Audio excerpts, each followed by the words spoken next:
Psychological evaluation is the first step in receiving treatment.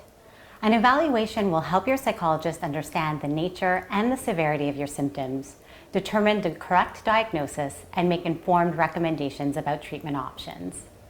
The most common assessment technique is called a clinical interview, and this takes approximately 50 minutes, which is also the length of a typical treatment session.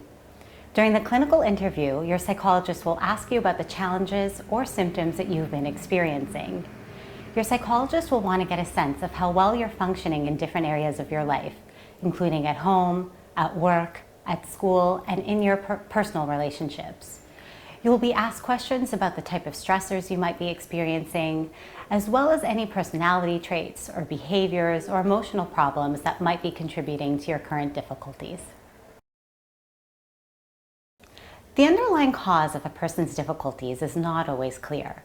For example, if you're experiencing significant changes in your mood or mood swings, this can be caused by a host of conditions, including depression, an anxiety disorder, bipolar disorder, or borderline personality disorder, to name a few.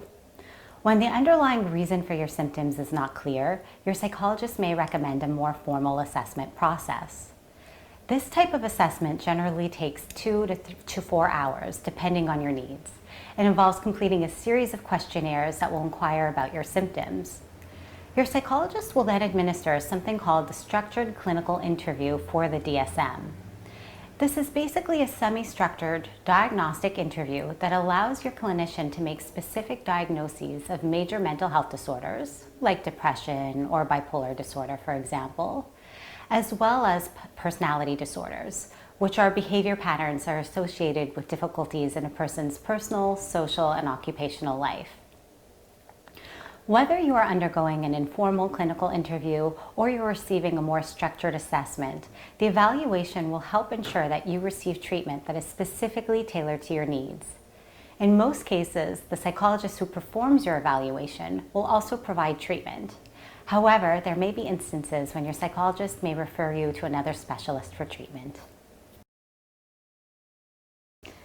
There are several things you can do to prepare for your psychological evaluation. First, take note of the symptoms that you've been experiencing, including examples of how your symptoms interfere with your day-to-day life. For example, if you experience panic attacks, you might want to consider describing what you experience during a panic attack, how often your panic attacks occur, and the triggers that seem to bring on the attacks. Second, if you've been prescribed any medication or if you take any recreational drugs, it's helpful to tell your psychologist which substances you are taking and how it has affected the way in which you experience your symptoms.